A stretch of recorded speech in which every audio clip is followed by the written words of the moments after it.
Bonsoir et bienvenue sur le plateau du Grand Direct. Nous sommes le mardi 6 avril. Très heureux de vous retrouver pour votre heure d'information consacrée à la région Provence-Alpes-Côte d'Azur avec bien sûr ce soir le retour de l'école à la maison. Reportage dans quelques instants à Marseille avec une famille concernée. Nous serons avec le président départemental de la Fédération des parents d'élèves dans les Bouches-du-Rhône pour évoquer les couacs, notamment sur le serveur dédié aux enfants, mais pas seulement. Nous verrons aussi que les écoles accueillent les enfants des personnels prioritaires. Nous serons ensuite avec Sherazade, infirmière niçoise bloquée au Maroc. Les liaisons entre les deux pays ont été interrompues. Il devrait y avoir une sortie de crise très bientôt. Néanmoins, elle est bloquée depuis plusieurs jours maintenant et elle est très inquiète, d'autant qu'elle travaille. Elle est infirmière libérale. Enfin, de nombreux chantiers. Nous serons sur ce plateau avec le futur bâtonnier et la future vice-bâtonnier de l'Ordre des avocats de Nice, Adrien Verrier et maître Cécile Choual. Ils prendront leurs fonctions en janvier prochain. Bonsoir Eric Revel. Bonsoir Nicolas Gallu. À ne pas manquer également dans ce grand direct, notre reportage exceptionnel à Castelrino.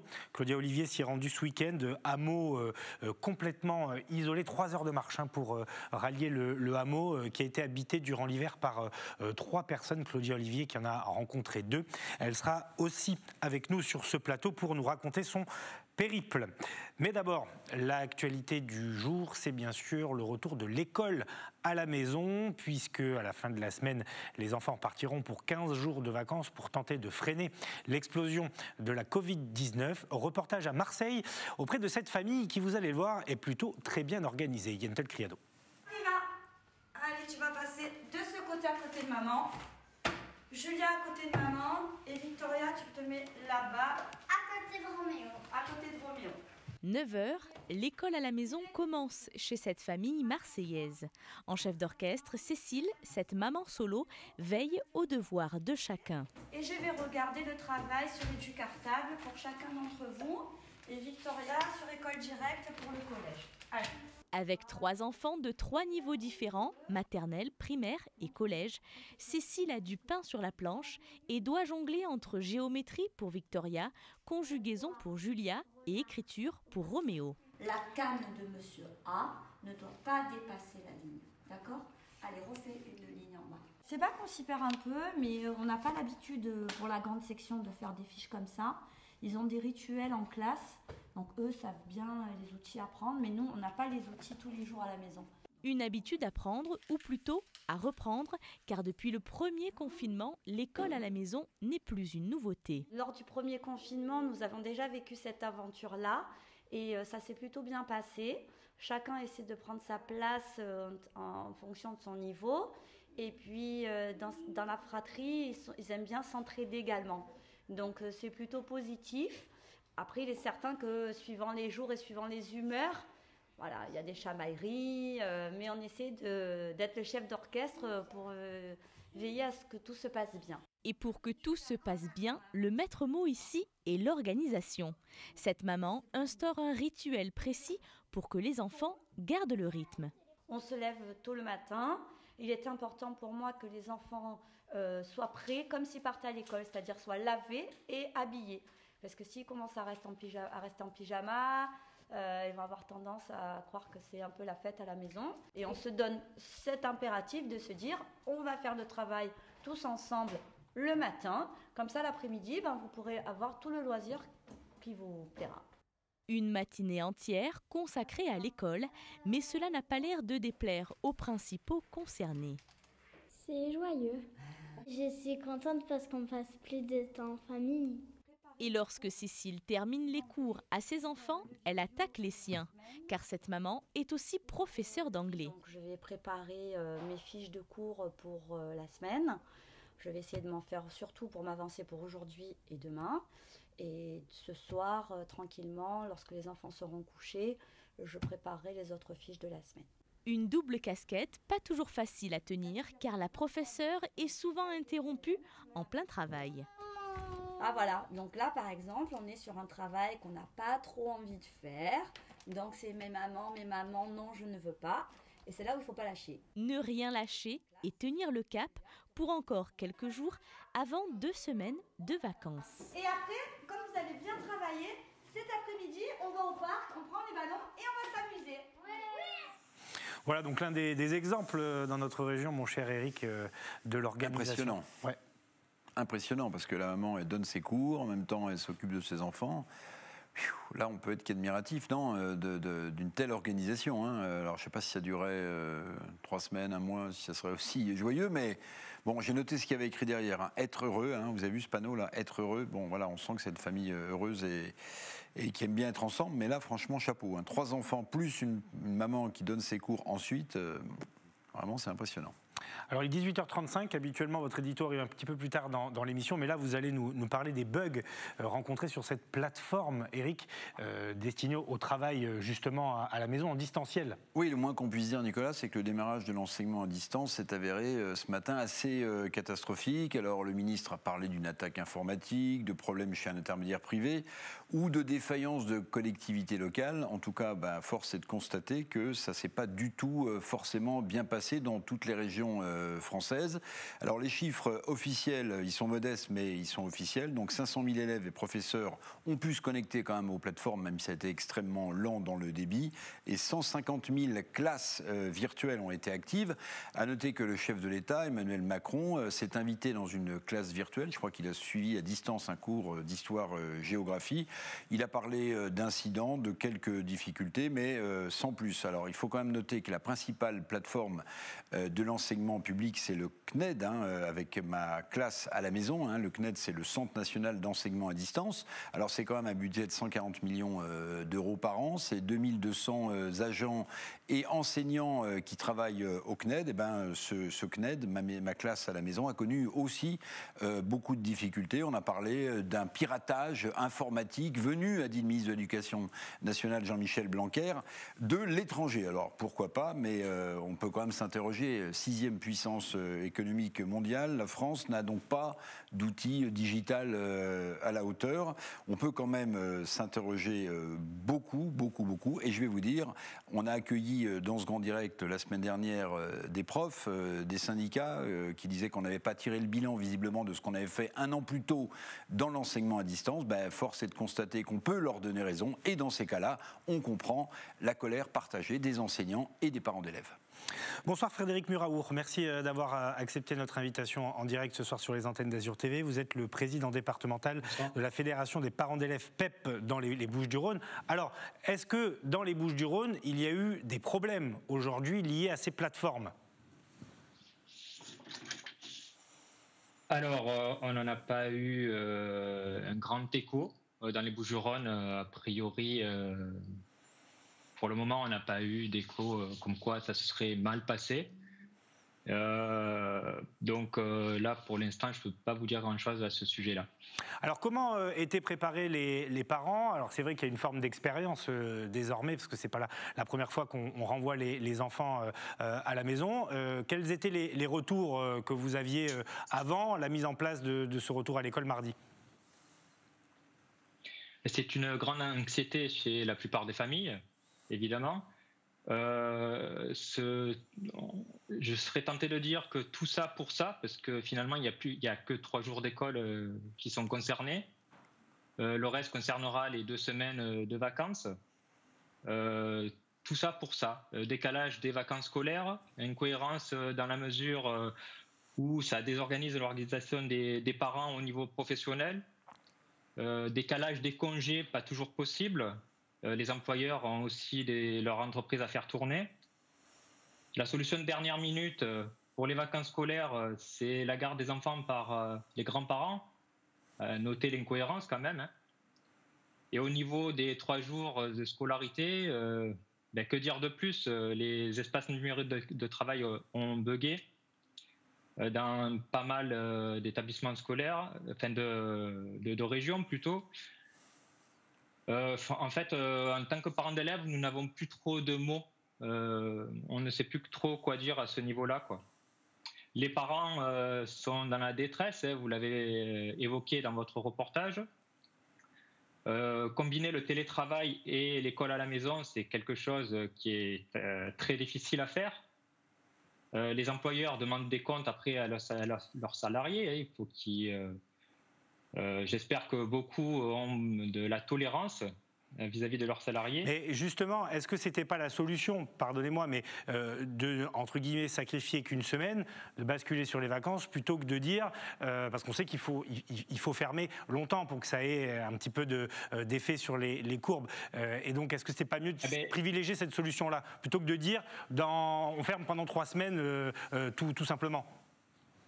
Alors, dans leur incohérence, je dirais qu'effectivement, la solution qui a été mise en place est plutôt positive. Ça évite une cassure au niveau de l'apprentissage des enfants. Maintenant, leurs décisions politiques depuis l'année dernière ne sont que des décisions politiques. Elles ne s'appuient sur aucune base scientifique. Et à ce sujet-là, nous, en tant que parents d'élèves, on ne peut pas accepter en fait, de sacrifier la scolarité des enfants sur des décisions totalement politiques. On se rappelle, Éric, du docteur Mondin. Des études scientifiques. Docteur Mondin, infectiologue, qui disait que effectivement, il y avait très peu de cas positifs dans les écoles, en tout cas selon les tests qu'elle avait sous les yeux. Mais Monsieur Muraour, quand vous dites incohérence, d'un côté vous dites qu'il ne faut pas sacrifier l'enseignement de nos enfants, et vous avez commencé votre intervention en disant que finalement c'était que 3 jours d'enseignement à distance, donc on ne sacrifie rien du tout là. Non, mais c'est sur l'idée générale. Vous essayez de me piéger sur 3 jours. La question. Non, c'est vous qui avez dit 3 jours, 3 jours, tout ça pour ça, vous avez dit à plusieurs reprises. Tout ça pour ça. Et évidemment, tout ça pour ça. Pour l'instant, c'est 3 jours. Pour l'instant, ils maintiennent 3 semaines que les enfants ne reviennent pas ils reviendront normalement à l'école dans 3 semaines pour la plupart, voire dans 4 semaines pour un certain nombre. À ce jour, on ne sait pas si ça va être repoussé. Ah oui, ça on ne sait pas, non. Évidemment, c'est limité à 3 jours, mais le problème reste le même. Enfin, je ne vois pas trop le sens de votre remarque là, en fait. Vous disiez tout à l'heure que vous aviez l'impression que cette politique sacrifiait l'enseignement de nos enfants, c'est vos termes. Et vous avez commencé votre intervention en disant finalement c'est que 3 jours d'enseignement à distance, c'est pas grand-chose. Vous vouliez dire si ça se prolonge, on sacrifiera l'enseignement. Dans un premier temps, si ça se prolonge, on sacrifiera l'enseignement. Mais bon, enfin, c'est très bête ce que je vais vous dire, mais ça fait quand même 1 an que cela dure. Donc le sacrifice, il a déjà été effectué. Donc je ne parlais pas seulement pour les 3 jours. Là, on en est à 1 an de crise sanitaire, en fait. Et vous vous attendez à ce que ça soit prolongé après les vacances ? M'y attendre, non, c'est pas vraiment le terme. Je dirais plutôt que je crains que ça soit prolongé, effectivement. Merci beaucoup. En tout cas, Frédéric Muraour, président départemental de la Fédération des parents d'élèves PEP 13, donc dans les Bouches-du-Rhône, en direct ce soir sur les antennes d'Azur TV. C'est vrai qu'on est là à un anniversaire, 1 an d'enseignement perturbé, de solutions qui parfois n'ont pas fonctionné. Le problème, véritablement, à mon sens, c'est ces bugs. Comment un an après, on peut ne pas être prêt à ce point-là? Voilà, c'est ça qui est quand même très confondant. C'est qu'on a vécu la même chose l'année dernière avec un confinement beaucoup plus dur, je vous le rappelle, à partir du mois de mars. Bon, l'année dernière, on pouvait imaginer que les structures n'étaient pas bien en place, mais là, on était persuadé qu'il n'y aurait pas du tout de bugs, pas du tout de soucis techniques, et on s'aperçoit que, même si ce que disait M. Muraour, visiblement, n'a pas touché les Bouches-du-Rhône, ailleurs, il y a eu quand même des bugs sérieux, des ralentissements, des difficultés pour se connecter au site. Et on se dit, parce qu'on l'a entendu dans ce grand direct, Nicolas, on se dit, mais effectivement, est-ce qu'on a tiré les leçons de tout ce qu'on a vécu au mois de mars en termes d'enseignement à distance? Visiblement, pas tout à fait, puisque le chef de l'État a parlé d'incidents, de difficultés à se connecter pour les élèves et les professeurs.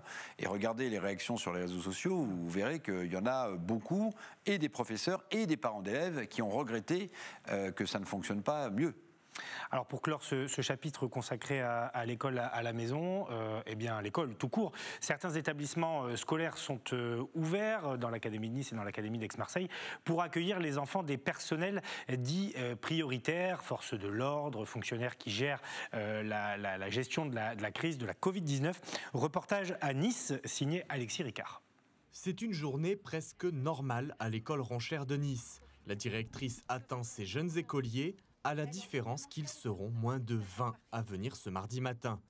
Cette semaine, seuls les enfants de personnel considérés comme prioritaires seront accueillis dans 315 écoles de l'Académie de Nice. Une journée particulière, voilà, comme je le disais tout à l'heure, normalement on a une ruche de 420 abeilles et là il va y en avoir 14. Donc on va tout de suite sentir la différence. Pour les parents en question, dont le métier est essentiel dans la gestion de la crise Covid, c'est une excellente nouvelle. Alors je travaille au CHU de Nice et là je dois partir sur mon poste de travail. Donc c'est Madame Gribaldi, enfin c'est toute la direction. J'ai un accord avec la mairie. Ils ont mis en place des classes prioritaires en fait, pour assurer la continuité pédagogique et pour permettre aux salariés de retourner sur leur poste de travail. Vu que j'ai travaillé en centre de vaccination et que je suis en premier tir, je pensais vraiment qu'ils allaient me les accepter. Et la directrice a accepté de me les prendre. Pour autant, il ne s'agit pas là d'une garderie. Les élèves vont continuer les différents enseignements en petits groupes et même en visioconférence avec d'autres élèves restés chez eux. Illustration avec ce cours de russe, totalement hybride entre présentiel et distanciel. Il peut y avoir du travail en autonomie à la maison, avec de temps en temps des échanges avec les professeurs, et y compris des échanges personnalisés. Et puis il peut y avoir aussi des visios qui sont proposés aux élèves de manière à approfondir et à travailler un certain nombre de notions comme on pourrait le faire en classe. Environ 5700 élèves sont ainsi concernés sur le territoire de l'Académie, dans le Var et les Alpes-Maritimes. Alors ça, c'est un dispositif qui fonctionne bien. Ah oui, puis ça, c'est quand même super parce que tous les salariés qui sont en première ligne, les soignants dont on a besoin tellement en ce moment pour vacciner, c'est quand même bien qu'une structure d'accueil puisse leur permettre de déposer leurs enfants, voilà, y compris pour apprendre le russe, mon cher Nicolas, on l'a vu dans ce reportage. Et ça a l'air de très bien fonctionner. Et puis je pense qu'il y a peut-être des gens qui n'ont pas osé, étant pourtant des salariés de la première ligne, déposer leur enfant ce matin, qui, après ce reportage, s'ils ne sont pas au courant, pourront évidemment déposer leurs enfants pour un enseignement non pas à distance mais physique, parce qu'eux ils ont besoin de travailler et de revenir le soir. Voilà, sur les deux sites des deux rectorats de l'Académie de Nice et de l'Académie d'Aix-Marseille, vous avez la liste des établissements qui accueillent donc les enfants personnels prioritaires. Elle aurait bien aimé, aimerait bien d'ailleurs que ses enfants aillent à l'école, parce qu'elle est probablement d'ailleurs concernée puisqu'elle est infirmière libérale, mais le problème c'est que Sherazade Essaber est bloquée pour le moment au Maroc, à Casablanca. Elle ne peut pas revenir en France. Infirmière donc niçoise. Bonsoir Sherazade, merci d'être avec nous. La dernière fois qu'on vous avait eu dans cette émission, c'était dans un reportage pour parler du taux d'incidence dans le quartier où vous travaillez. Là, vous êtes donc toujours bloqué au Maroc depuis le 26 mars. Vous êtes arrivé là-bas le 26 mars. Et le 30 mars, on vous a dit que vous ne pouviez plus rentrer parce que les liaisons entre la France et le Maroc sont suspendues. Exactement. Bonsoir. Déjà, merci beaucoup de m'accueillir. Et effectivement, donc, je me trouve actuellement bloquée au Maroc. Le 30, on a été informé que malheureusement, nous ne pourrions pas regagner le territoire français dans l'immédiat, vu que les frontières fermaient le 30 à minuit, quoi. Alors, c'est intéressant votre situation pour bien comprendre aussi ce qui peut se passer, parce que vous n'êtes pas seul dans ce cas-là. Vous avez vous-même d'ailleurs rencontré plein d'autres Français qui sont confrontés au même problème. Aujourd'hui, est-ce qu'on vous propose des choses pour revenir? Est-ce que vous avez une solution qui émerge? Alors, on a eu plusieurs propositions qui malheureusement ont été rapidement court-circuitées avec des vols programmés puis déprogrammés dans la foulée, avec des éventualités de rapatriement dans les jours qui suivent sans garantie. Il y a également des inscriptions qui se font auprès des consulats pour pouvoir faire partie des prochains Français rapatriés, ou en tout cas pouvant prendre des spéciaux commerciaux qui vont être autorisés à décoller du Maroc. Néanmoins, aujourd'hui, on n'a aucune garantie. Nous sommes extrêmement nombreux.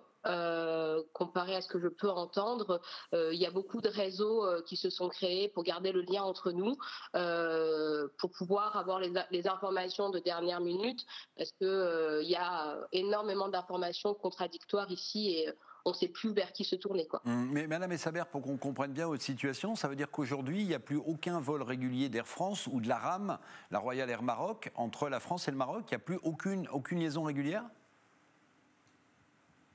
Alors, les vols commerciaux sont arrêtés. Il n'y a plus aucun vol commercial qui ne part du Maroc en destination de la France. On attendait avec impatience les vols dits de rapatriement ou spéciaux qui aujourd'hui ont été soit annulés, soit reportés. D'autres ont pu partir en début de semaine. Vous savez pourquoi on les annule? Est-ce qu'on vous donne une raison au consulat?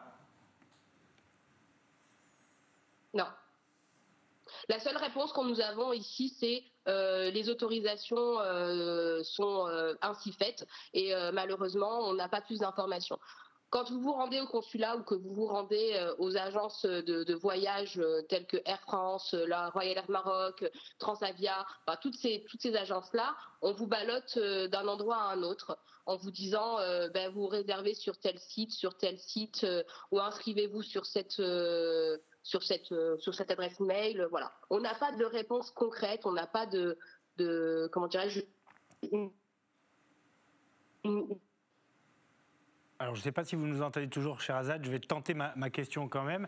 Je crois que vous êtes infirmière libérale, donc entre guillemets, si vous me passez l'expression, ça vous coûte de l'argent en plus. Vous êtes avec vos enfants. Comment gèrent-ils, eux, la situation? Parce que ça doit être un peu stressant quand même pour eux de ne pas savoir quand est-ce qu'ils pourront rentrer chez eux. Alors, en tant qu'infirmière libérale, effectivement, c'est très compliqué pour moi de rester en France, au Maroc, pardon. Néanmoins, j'essaye de préserver mes enfants au plus possible. Donc, ils ne sont absolument pas au courant de ce qui se passe, ni de ce qui va se passer pour les jours à venir. Voilà, j'essaye vraiment de les préserver au maximum. Ici, on a des difficultés de réseau, donc du coup, ils n'ont pas accès aux échanges via WhatsApp et autres avec leurs amis, donc ils ne sont pas tout à fait au courant. Après, je suis assez ouverte avec mes enfants, on arrive à discuter, à échanger, ils se rendent bien compte quand même que je suis assez absente et que je vais régulièrement au consulat, aux agences de voyage pour faire le nécessaire pour pouvoir rentrer en France. Éric, juste un petit commentaire peut-être, c'est quand même, alors c'est facile de dire que c'est hallucinant, mais on a là des ressortissants français, parce que Sherazade n'est pas seule, elle nous a fait écouter d'ailleurs des interviews que vous avez réalisées, Sherazade, avec d'autres Français.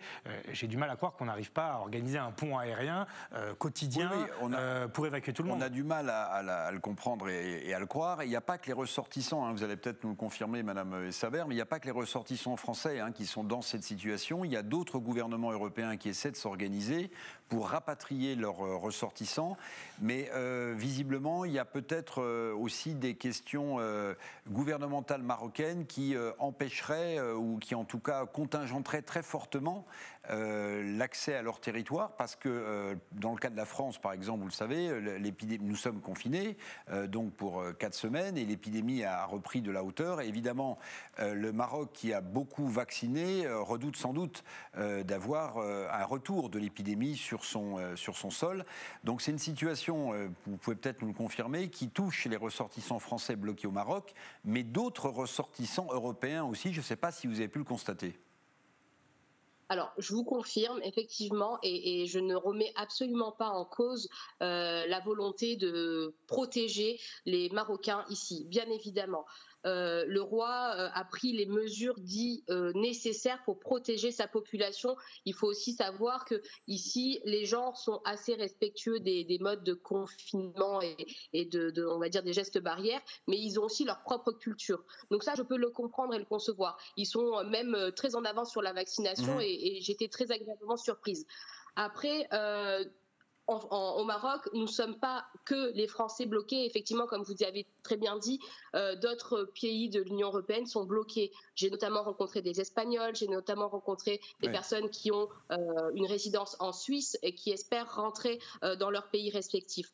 Je ne remets absolument pas en cause à nouveau les raisons pour lesquelles les frontières sont fermées. La seule chose que je dis haut et fort, c'est qu'on est français ou dans d'autres nationalités, on espère juste rentrer dans nos pays d'origine, entre guillemets, là où on travaille, reprendre notre vie On n'est pas venu au Maroc pour passer des vacances, comme beaucoup laissent prétendre et entendre. Nous sommes là parce que nous avons eu des obligations. Si nous n'avions pas des obligations, nous n'aurions pas voyagé jusqu'ici. On serait allé dans d'autres pays pour passer d'autres vacances. Oui, vous êtes au Maroc, vous, pour rendre visite à un proche qui est malade. Je ne l'ai pas précisé, mais c'est vrai qu'avec tout ce qui circule sur les réseaux sociaux, etc., c'est important de le dire. Vous n'êtes pas allé faire du tourisme. Alors, je ne suis pas allée faire du tourisme et d'autant plus que je suis bien placée pour savoir que la crise sanitaire nous a particulièrement touchés en France, puisque j'ai fait partie des premières infirmières à aller sur le terrain en libéral, prendre en charge des patients sans aucune protection. Pendant 1 an, nous n'avons pas eu de repos, on n'a pas arrêté comme beaucoup de soignants. Donc, d'entendre dire que je suis au Maroc pour des vacances ou pour je ne sais quoi, ça me heurte premièrement. Et j'aurais pas pris mes enfants pour passer des vacances au Maroc, mais je serais allée ailleurs concrètement. Enfin, peu importe, on est là bloqués au Maroc et on est beaucoup à être bloqués au Maroc. J'ai rencontré des dizaines de personnes bloquées au Maroc pour des raisons extrêmement difficiles. Des personnes qui sont endeuillées et qui se retrouvent jugées, mis de côté, ballottées de droite à gauche. On leur demande des prix, mais inconcevables, indignes pour rentrer dans leur pays. J'ai une des dames avec qui j'ai beaucoup discuté et beaucoup échangé qui va laisser un de ses enfants au Maroc parce qu'elle n'a pas assez de place pour pouvoir reprendre le vol du 10 avril et qu'elle est obligée de rentrer se faire soigner en France. Enfin, je trouve ça horrible. Ouais, et effectivement, on va suivre ça de près. Vous nous tiendrez au courant, bien sûr, en espérant qu'on sorte vite de l'ornière. Il y avait donc des rumeurs de vol vers le 10-11 avril. On espère que ça sera évidemment beaucoup plus tôt pour vous. Merci beaucoup, Sherazade Essaber, infirmière niçoise bloquée au Maroc. Et donc, on donnera de vos nouvelles et vous nous tiendrez au courant, évidemment, de la suite de cette affaire. Merci beaucoup. Autre affaire, mon cher Eric, qui elle aussi est dramatique. Une rixe a éclaté hier soir à Saint-Raphaël, au port de Saint-Raphaël. Les conséquences auraient pu être terribles. Un homme a été battu, passé à tabac par plusieurs individus. Les faits vous sont racontés par Marie Justo. Des images d'une extrême violence. Ce lundi après-midi, sur le port de Saint-Raphaël, un homme a été passé à tabac par une bande de jeunes individus. Coup de poing, coup de pied au visage, la scène s'est déroulée aux alentours de 14h alors que plusieurs passants ont tenté de s'interposer. Selon Var Matin, la victime n'a pas souhaité être prise en charge par les pompiers et aurait porté plainte. Une violente agression à laquelle le maire de la commune n'a pas souhaité réagir en ce mardi. Frédéric Masquelier a tout de même publié un message sur les réseaux sociaux après la rixe. La vidéo laisse sans voix. Cela mérite une réaction de la plus grande fermeté. J'ai décidé de saisir le procureur de la République. Christopher Pécoul, conseiller municipal du Rassemblement national, a été l'un des premiers à diffuser la vidéo de l'agression. Il dénonce l'absence d'adjoint à la sécurité au conseil municipal de Saint-Raphaël. Quand on voit la violence de ces images, on peut être que choqué. Et moi, donc, ce que je dénonce, c'est ce que j'avais dit en conseil municipal à Saint-Raphaël, c'est que le maire de Saint-Raphaël a fait le choix de ne pas avoir d'adjoint à la sécurité. Et aussi, la semaine dernière, on a voté le budget 2021 et j'avais alerté sur le fait que dans ce budget 2021, seulement 7% des dépenses de fonctionnement étaient dédiées à la sécurité des Raphaéloises et des Raphaélois, ce qui est, à mon sens, bien insuffisant. Malgré la violence des coups, la victime originaire de la région parisienne va bien. Une enquête est en cours pour tenter de retrouver les auteurs des coups qui ont été distinctement filmés. Un des principaux acteurs est actuellement en garde à vue.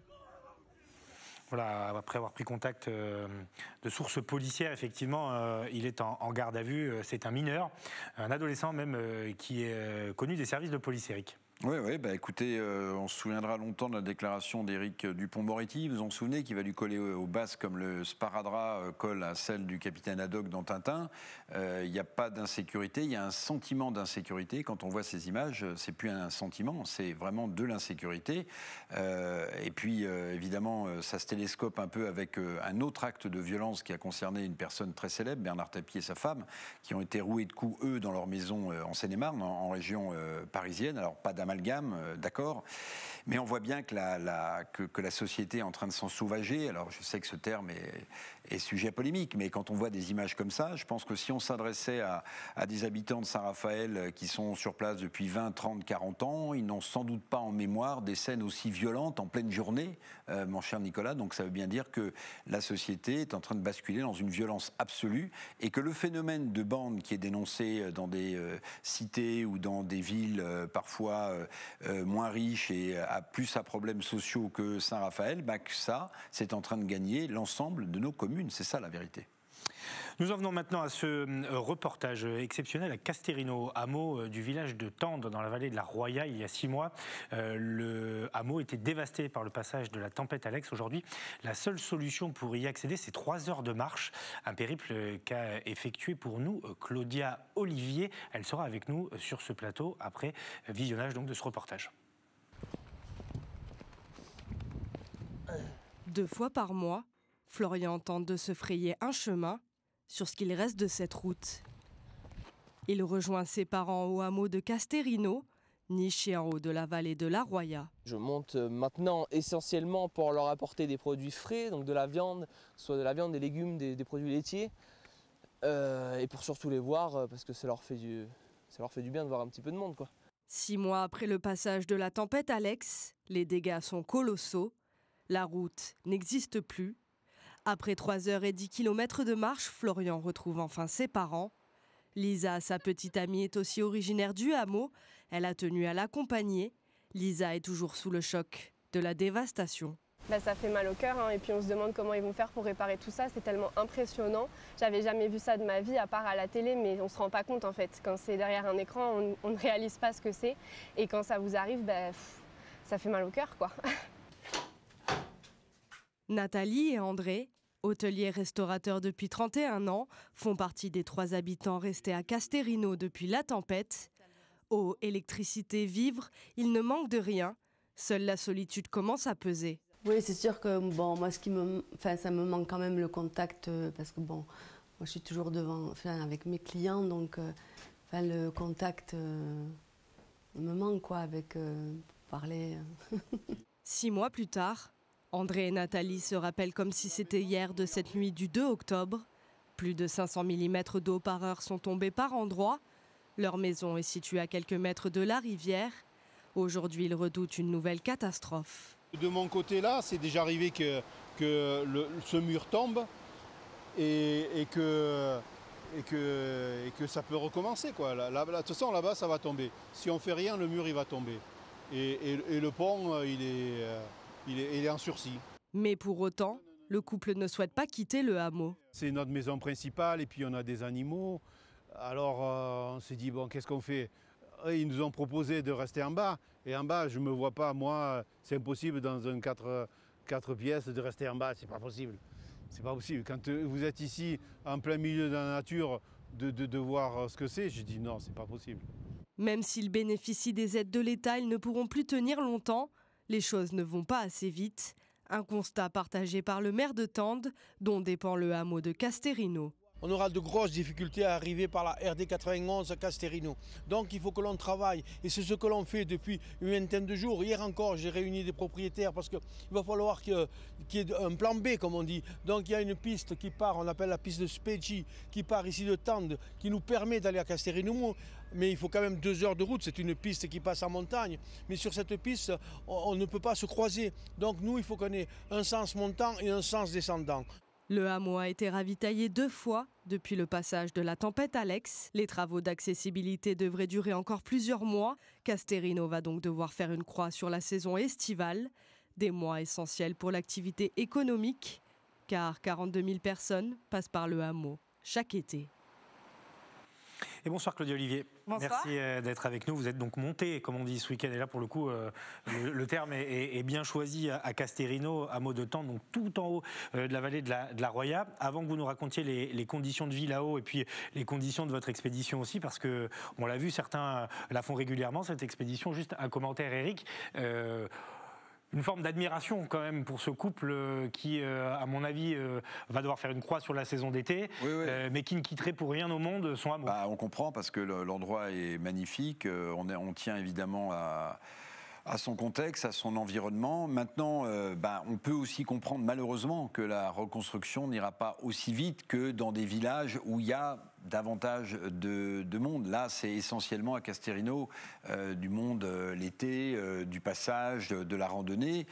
Tout ça, évidemment, c'est bon pour le restaurant du couple que vous avez vu, Claudia. Mais en réalité, on comprend aussi que les pouvoirs publics, que les collectivités locales mettent plus le paquet financier sur des routes qui desservent des villages, entre guillemets, plus importants, où il y a plus de monde, que dans ce hameau de Castelrino, non, Claudia? Oui, tout à fait. On l'a bien vu donc, sur le trajet pour aller jusqu'à Castelrino. La route a été totalement dévastée, donc l'axe principal pour monter jusqu'au hameau a été dévasté par la tempête. Et c'est vrai qu'on a pu constater le fait que la route sera remise en état dans plusieurs mois, voire quelques années, quoi. Oui, c'est ça, et c'est ce qui est assez impressionnant. On voit, ça c'est la route, Claudia, donc effectivement, ça reste quand même hyper impressionnant, et on a même du mal à imaginer comment l'homme pourra reconstruire. On a même du mal à imaginer qu'il y avait une route. Oui, non, mais c'est vrai que si vous ne dites pas aux téléspectateurs qu'ici, sillonner, serpenter une route, on a l'impression que c'est le lit d'un torrent, voilà. C'est ça. Alors, racontez-nous un petit peu d'où vous êtes parti, à quel endroit vous posez la voiture et combien de temps donc, vous avez marché avant d'arriver au hameau. Alors, avant de commencer, on a eu des informations, donc des indications de la part de Florian Boulanger, qui est le fils de Nathalie et André. Il nous avait envoyé des images grâce à Google Maps et à Google Earth pour nous indiquer les sentiers que nous devions emprunter. Nous avons pu déposer la voiture jusqu'à Saint-Dalmas-de-Tende. C'était le maximum où nous pouvons aller jusque-là. Et ensuite, nous avons marché donc, à travers les sentiers, à travers les chemins, sous les bois. Nous sommes même allés sur les dégâts. Et à ce moment-là, il fallait faire très attention parce qu'à tout moment, on pouvait provoquer un autre éboulement. Donc, il fallait faire attention. Et heureusement, donc, nous sommes montés à travers une corde. Enfin, c'était vraiment un périple que nous avons effectué. Et au bout de 3 heures et donc 10 km de marche, nous sommes arrivés jusqu'au hameau, là où nous attendait donc la famille Boulanger, et c'est vrai que c'était un vrai soulagement d'arriver jusqu'en haut, quoi. Alors, ils ont passé tout l'hiver à 3 dans le hameau. Aujourd'hui, ils sont 8, c'est ça, si je ne dis pas de bêtises. Mais donc, les mois d'hiver les plus âpres, et on voit, il reste encore de la neige, mais on a des images. Voilà ce qu'ont vécu, donc, qu'a vécu la famille Boulanger à 3, donc coupé du monde. Il faut savoir que le hameau de Castelrino se situe à plus de 1500 mètres d'altitude. Donc évidemment, il y a eu beaucoup de neige, comme on a pu le voir cet hiver. Il y a eu plus d'1 mètre de neige, comme on le voit donc, à l'écran. Et donc ils ont dû donc déblayer, enlever la neige. Évidemment, ça a rendu les conditions de vie beaucoup plus compliquées que ce qu'elles n'étaient déjà. Et malheureusement, donc André a eu également un petit accident fin décembre. Il s'est ouvert le doigt. Il a été électrocuté donc, en hélicoptère en urgence jusqu'aux hôpitaux de Nice. Il s'est fait opérer et le lendemain, il n'avait pas la possibilité de pouvoir remonter. Donc son fils, Florian, est venu le chercher jusqu'à Nice. Il l'a amené à Tende et le lendemain matin, André voulait absolument remonter et donc il est remonté à pied dans la neige, sur le chemin que nous avons emprunté. Alors on les voit, ils ont l'air robustes mentalement. Alors rassurez-nous, ils ont tout ce qu'il faut niveau vivre, ils ont l'eau, ils ont l'électricité. Tout à fait. Ça, c'est revenu, donc de ce point de vue-là, ils ont accès à cette forme de confort. Moralement, ils tiennent le coup. Vous dites dans votre reportage que ce qui leur manque, c'est un peu l'interaction sociale. Oui, effectivement. Ils ont l'eau, l'électricité, ils ont Internet. Donc les conditions de vie sont plutôt favorables donc pour de bonnes conditions. Et donc oui, ce qui leur manque le plus, c'est vrai, c'est le monde. Il faut savoir qu'il y a plus de 40 000 personnes qui passent donc jusqu'au hameau de Castelrino. L'été, il y a de la randonnée. L'hiver, il y a du ski de fond, des raquettes. Donc c'est vrai que le fait d'être seuls, ils étaient 3 au début, maintenant ils sont 8, comme vous l'avez dit. Et donc c'est vrai que le monde, de voir les gens, c'est compliqué pour eux. Ils attendent qu'une chose, c'est que voilà, la route soit remise en état pour que la saison estivale puisse continuer cet été. Et quand on voit l'étendue des travaux, on se dit, malgré le travail formidable que font les autorités, les bénévoles, les collectivités, il faut vraiment saluer le travail réalisé. Là, ne serait-ce que même pour tracer une piste, ça risque d'être compliqué quand même, Eric. En tout cas, oui. Alors peut-être, admiration. Peut-être qu'on pourrait imaginer, je sais pas, l'office de tourisme niçois qui proposerait cet été, si les choses rouvraient, vous voyez, par un coup de baguette magique, de proposer des randonnées à 10, 15, 20 en direction du hameau de Casterino. Ça permettrait de faire marcher les restaurants, et les randonneurs, ils ont l'habitude de marcher sur des chemins qui n'en sont pas. Donc pourquoi pas lancer cet appel des organisations de randonnées collectives en direction du village. Ils verront du monde et ils pourront faire tourner leur restaurant. Exactement. Il faut savoir qu'il y a 4 hôtels, restaurants là au hameau de Casterino. Ouais, quand même, qui est un tout petit. hameau. Juste une dernière question, curiosité presque malsaine, mais s'ils ont un problème de santé, quelque chose, ils ont un lien quand même avec les pompiers pour venir les chercher. Oui, s'ils ont un problème et si c'est une urgence, l'hélicoptère peut se poser à proximité. Oui, bien sûr, vient les récupérer et les amène dans les hôpitaux les plus proches. Et on a vu qu'il reste encore un peu de neige sur place. Merci beaucoup Claudia Olivier, journaliste évidemment pour Azur TV. Vous êtes donc allé ce samedi passer la journée à Casterino après donc 6 heures de marche, parce que 3 heures aller, 3 heures retour. Toutes mes félicitations, ne serait-ce que pour cette belle performance. Regardez, tiens d'ailleurs, je voulais vous montrer le loto du patrimoine qui va financer la restauration de 2 chapelles à la Brigue, dévastées elle aussi par le passage de la tempête Alex. Donc le loto du patrimoine et la région sud qui vont donc s'assurer que ce haut lieu des pénitents blancs, ces 2 chapelles seront bien restaurées par ces 2 voies de financement. Avant de parler droit, d'accueillir les 2 futurs bâtonniers du barreau de Nice, un point sur la vaccination et sur ce centre qui vient d'ouvrir à Toulon dans le Var avec le concours, vous allez le voir, de la Marine nationale. Thomas Bernabé. Un nouveau centre de vaccination vient d'ouvrir ses portes à Toulon. Après le gymnase du Port Marchand et le Zénith Oméga, c'est désormais l'escale Amiral Ronarc qui a été mise à disposition des citoyens. Une ouverture rendue possible grâce à l'armée qui vient renforcer les capacités vaccinales. Nous assistons à une accélération de la vaccination puisque nous avions déjà commencé à vacciner début janvier à l'hôpital Sainte-Anne. Et dans le cadre de l'accélération organisée par le gouvernement et en particulier le ministère de la Santé et de la Solidarité, nous allons augmenter la capacité vaccinale. En effet, avec ces 10 lignes de vaccination, le lieu peut injecter 500 doses par jour à l'heure actuelle, mais sera tout à fait en capacité de doubler cette offre lorsque les doses seront suffisantes. Sur place, les habitants étaient en tout cas nombreux ce matin pour obtenir le précieux vaccin Pfizer, après souvent des jours de recherche infructueuse. C'était compliqué. C'est la première fois que j'ai réussi à avoir par Doctolib rendez-vous.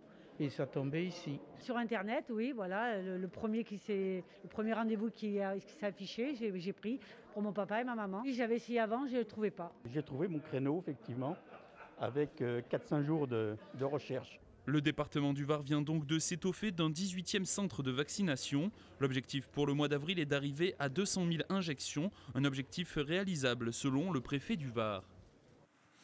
Voilà, et sachez qu'un incendie s'est déclaré dans les Bouches-du-Rhône, dans le secteur d'Oriol. Il y a déjà 20 hectares qui sont partis en fumée. Des évacuations sont en cours. Toute la mobilisation des pompiers, évidemment, 100 soldats du feu qui sont mobilisés du service départemental incendie et secours des Bouches-du-Rhône. 50 marins-pompiers de Marseille, indique également la Provence.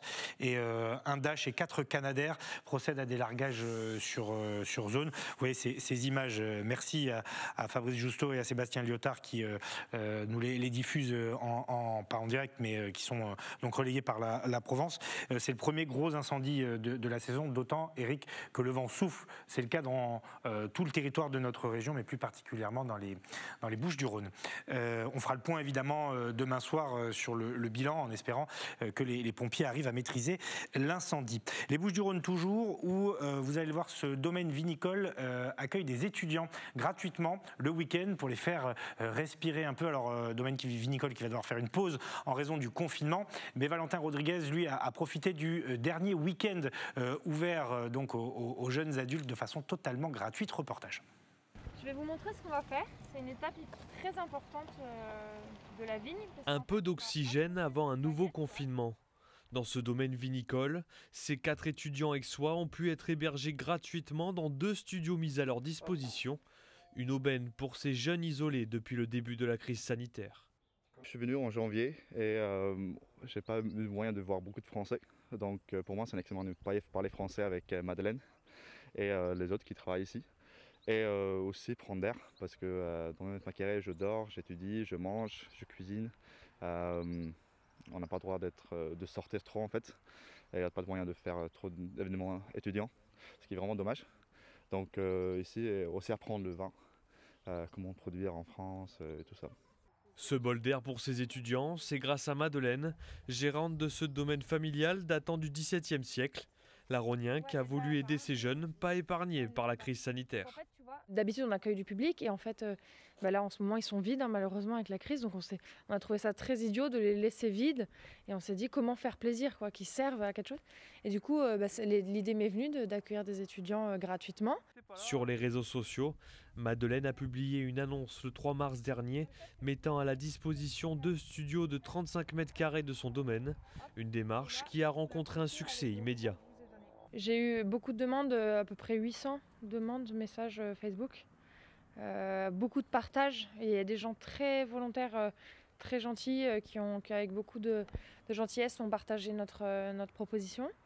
On a eu 8000 partages et donc vraiment les gens très, très aidants, quoi. En plus de l'hébergement gratuit, Madeleine a proposé une initiation au métier du secteur vinicole. Je proposais de passer du temps avec eux pour leur présenter notre métier, leur raconter ce qu'on fait, quelles sont les différentes étapes de production, leur faire déguster nos vins. Donc effectivement, j'en avais beaucoup parlé et ils étaient très très volontaires et demandeurs. Donc il y a des étudiants qui m'ont demandé d'aider. En fait, pour moi, c'était vraiment pas une condition imposée. Et en fait, ils veulent bien aider. En ce moment, on a du travail très manuel dans les vignes, et très minutieux, mais très important pour la vigne. Donc en fait, ils aident quelques heures par jour très volontairement et je suis très touchée par ce geste. Une démarche qui aurait dû se prolonger durant tout le mois d'avril, chaque week-end, où plusieurs groupes d'étudiants devaient séjourner. Avec les nouvelles mesures sanitaires, Madeleine va repousser son initiative au mois de mai prochain. Voilà donc pour cette initiative dédiée aux étudiants. Nous en venons à toute autre chose avec nos 2 invités sur ce plateau. Maître Adrien Verrier, bonsoir.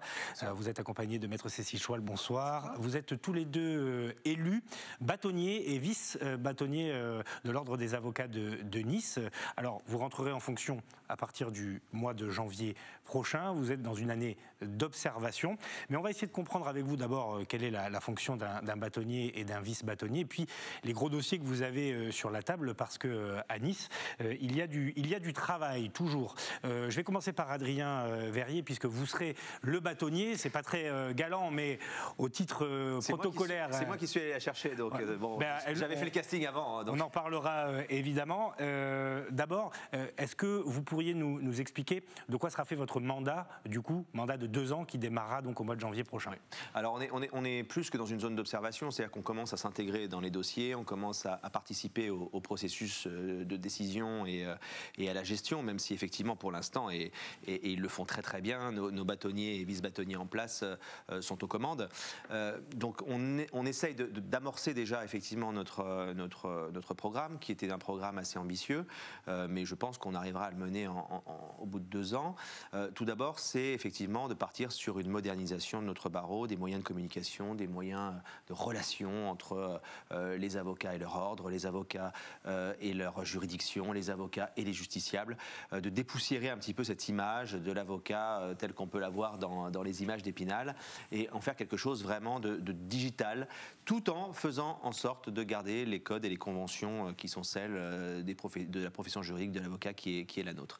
Et puis le deuxième point sur lequel on souhaite vraiment axer notre mandat, c'est, on espère ne pas avoir à le mettre en œuvre, mais c'est participer à l'aide des confrères qui vont être probablement, pour certains, en difficulté du fait de la situation actuelle, pour l'instant qui ne se voit pas vraiment, puisqu'on a des aides, on a des aides qui sont régulièrement allouées aux avocats, mais quand il va falloir les rembourser, quand il va falloir faire face à la réalité de la vie, une fois que ces aides disparaissent, il va y avoir de la casse. Et c'est là où on doit être vraiment... On va y revenir parce qu'il y a la relation avec les magistrats aussi, et puis les réformes législatives, les relations avec le ministre de la Justice. Et Eric a, j'imagine, beaucoup de questions sur le sujet, mais d'abord un mot sur le partage du pouvoir, entre guillemets, parce que je crois que vous n'avez pas l'intention de diriger, de mener ce barreau à deux, mais vous aurez chacun vos précarés avec une forme de liberté pour pouvoir avancer sur les dossiers et les grands enjeux dont vous ferez vos spécialités.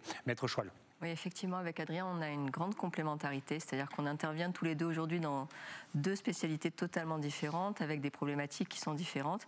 Et on a décidé, vu l'ampleur de la tâche, de faire de ces différences des forces et d'investir justement notre temps dans ce pourquoi on est, entre guillemets, doué pour arriver à mener tout de front. Eric, la profession d'avocat est confrontée à la Covid-19, comme toute la société.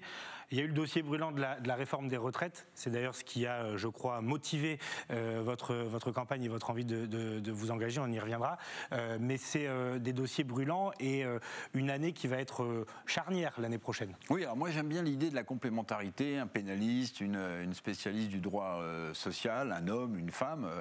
J'aimerais, Maître Verrier, commencer par le début. Vous dites qu'il faut dépoussiérer la profession, mais ça veut dire que vos prédécesseurs, Thierry Troin et Nathalie Burgot, n'ont pas suffisamment dépoussiéré la profession d'avocat à Nice et dans les Alpes-Maritimes. Je vous retrouve bien là, c'est un plaisir de débattre avec vous. Mais oui, vous avez raison sur la question, vous n'avez pas raison sur l'analyse que vous sous-entendez dans la question, parce qu'effectivement, ils ont particulièrement bien œuvré dans le cadre de leur mandat.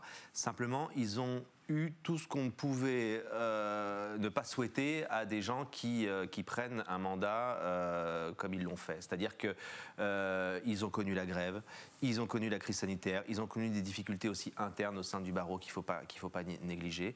Et ils ont fait face à toutes ces difficultés et à tous ces combats, et qu'ils ont réussi à relever, et qu'ils ont réussi à mener de front et à en tirer un bilan positif. Le problème, c'est que la contrepartie, c'est que certains sujets essentiels sur lesquels ils avaient envisagé de programmer leur campagne, eh ben, ils n'ont pas pu le mener à bien en totalité. Alors moi j'ai noté 3 verbes sur lesquels j'aimerais vous interroger. Moderniser, Nicolas Gallup l'a dit, accompagner, et puis améliorer les relations entre avocats et magistrats. Mais sur la modernisation, la digitalisation est passée par là. Vous avez le souhait, mais c'est une question pour tous les deux, cher maître, vous avez le souhait de refondre le site internet de l'ordre, et puis aussi de lancer une nouvelle application. Vous pourriez en dire, je sais pas, davantage ? Oui, on constate aujourd'hui qu'on perd beaucoup de temps qui n'est pas utilisé au cœur de notre métier, c'est-à-dire défendre les gens, conseiller. Pour gagner du temps, il faut que les avocats qui sont au palais de justice puissent avoir accès à un maximum d'informations, savoir qui est de permanence, savoir à quelle date a été renvoyé leur dossier, et plus courir après tout ce genre d'informations qui est extrêmement chronophage et qui évite de justement pouvoir travailler sur le fond des dossiers. Donc là-dessus, bien sûr, on n'est pas tous les deux informaticiens, mais on va se faire aider. Par contre, on sait ce qu'on veut mettre dans cette application, et on a pris d'ores et déjà des contacts pour, dès qu'on sera en fonction, pouvoir le mettre en place le plus rapidement possible et ainsi faciliter le quotidien de nos confrères. Donc dépoussiérer le site internet, lancer une nouvelle application pour que les avocats gagnent du temps. Gagnent du temps, simplement. Maître Verrier, sur le côté accompagné, vous l'avez dit, les avocats ont été durement impactés par la crise sanitaire, forcément, eux aussi. Il y a une caisse de secours des avocats, et vous dites dans une interview que vous aimeriez lier un partenariat avec l'ordre des experts comptables. Pourquoi ? Pour alimenter la caisse de secours, pour faire caisse secours commune. J'ai pas très bien compris. Non, pas du tout. En fait, l'idée, c'est à la fois, nous avons une caisse de secours qui permettra de pouvoir allouer des subsides ou des prêts à des confrères qui seront en difficulté. Ça, c'est vraiment l'ultime recours. Mais ce que l'on constate souvent, c'est que quand des confrères sont en grande difficulté, c'est la suite, quelque part, d'une gestion qui n'est pas forcément une gestion qui a été optimale de leur cabinet d'avocats. Donc l'idée, c'est de leur apporter le maximum d'expertise dans leur activité pour pouvoir leur permettre de poursuivre celle-ci et de pouvoir faire face aux difficultés économiques qui seront les leurs. Et pour cela, c'est trouver les professionnels qui accepteront de le faire dans le cadre d'un partenariat. Alors les professionnels avocats, pas besoin de partenariat puisque nous sommes tous confrères, ce sont des spécialistes en droit fiscal, des spécialistes en procédure collective, mais c'est aussi des experts comptables qui, eux, vont amener leur expertise pour pouvoir permettre d'aider l'avocat à sortir de cette crise en gérant plus facilement la comptabilité qui n'a pas forcément été menée de façon correcte. Mais inversement, nous, en tant qu'avocats, c'est aider les experts comptables pour leur proposer des solutions juridiques qu'eux-mêmes, pour leurs membres, n'auront pas forcément mis en place au quotidien. Mais Maître Cheval, la profession d'avocat, là je vais me faire l'avocat du diable pour le coup. La profession d'avocat, c'est une profession d'indépendant. On a son chiffre d'affaires, on a ses clients, on appartient ou pas à un cabinet, on dirige ou pas un cabinet. J'ai envie de dire, mais moins il y a de concurrents, plus ça fait du business pour ceux qui restent. C'est une vision totalement déformée de votre profession que je vous sers là? Non, pas du tout. Moi, je suis encore très idéaliste et je pense qu'il y a du travail pour tout le monde. Maintenant, ce qui est difficile, c'est qu'on exerce deux métiers. On est à la fois avocat et on doit être chef d'entreprise en même temps. Et c'est cette dualité qu'il faut combiner, qui est difficile et qui peut mettre certains de nos confrères en difficulté parce qu'être chef d'entreprise, ça implique de respecter un certain nombre de normes et d'être rigoureux au quotidien. Et ce que disait Adrien, c'est qu'effectivement, plus on intervient en amont et plus on aide certains de nos confrères sur ces difficultés-là, on évitera des difficultés, ils pourront se consacrer au cœur de métier. Juste une métaphore. Quand moi, j'ai mon cabinet qui est rue Geoffredo. Rue Geoffredo à Nice. Elle fait l'angle avec la rue de Lille. Rue de Lille, quand je suis arrivé, je me suis installé, il n'y avait pas un seul restaurant. Et puis, il y a eu un premier restaurant, un deuxième restaurant, un troisième restaurant. On s'est dit, mais c'est pas possible, ça tiendra jamais. Et bien, on s'est aperçu que plus il y avait des restaurants, plus les gens venaient. C'est la même chose pour les avocats. Et bien, voilà. Plus il y a d'avocats, plus il y a de causes à plaider. Il nous reste 2 minutes, 2 questions importantes. Où en est-on, Maître Cheval, de la réforme des retraites? Parce que c'était un des rares systèmes de retraite qui était bénéficiaire. Levée de bouclier dans tout le pays. La crise sanitaire est passée par là. Alors, est-ce que les choses ont avancé ou pas? Pour l'instant, elle est, si je peux me permettre l'expression, sous le couvercle. Bruno Le Maire a dit qu'il n'était pas d'actualité de remettre la réforme des retraites en haut de la pile des dossiers. Attendons de voir. Bien évidemment, nous restons extrêmement vigilants. Nous espérons ne pas avoir à nous battre prochainement parce que je pense que le pays aura d'autres choses à faire et d'autres combats à mener. Mais il est certain que si nous devons nous battre, nous nous battrons. Une dernière question sur la relation avec les magistrats. Et oui, on arrive au bout du temps qui vous est imparti, cher maître au pluriel. On revient demain. Sans problème. La relation avec les magistrats, on a un ministre de la Justice, un garde des Sceaux, qui lui aussi a une relation conflictuelle, puisque avocat avec les magistrats. Je crois que ça fait partie des ambitions que vous avez pour ce mandat, de restaurer la confiance, le dialogue avec des journées, des rencontres que vous allez organiser avec les magistrats. Bien avant les soucis qui sont apparus il y a quelques temps, qui ont donné lieu à des graves débordements de magistrats à l'égard d'un avocat, notamment, je pense à un avocat spécifiquement, mais je pense que les gens ont fait la relation. Paul Solacaro à Nice, qui a été exclu manu militari de la Cour d'appel d'Aix. Tout à fait. Nous avions déjà amorcé un début de rencontres, de discussions avec des magistrats qui étaient très, très, très désireux de pouvoir essayer de trouver des solutions de dialogue avec les avocats, hors le cadre de l'enceinte judiciaire, hors le cadre des dossiers qu'ils jugent et que l'on défend. Et effectivement, ces magistrats nous ont expliqué ce qu'ils attendaient de rencontres, de discussions avec nous. Et nous souhaiterions pouvoir, à l'inverse, leur faire part des préoccupations qui sont les nôtres au quotidien dans le cadre de notre exercice et que visiblement, ils ne comprennent pas. Parce que souvent, le conflit résulte d'une incompréhension entre leurs impératifs, les nôtres. Et je pense qu'on a chacun peut-être une image un peu déformée de la profession de l'autre. Et je pense qu'en se rassemblant et en trouvant dans le cadre de rencontres, des discussions au quotidien, ça permettra, à mon avis, de solutionner beaucoup de choses.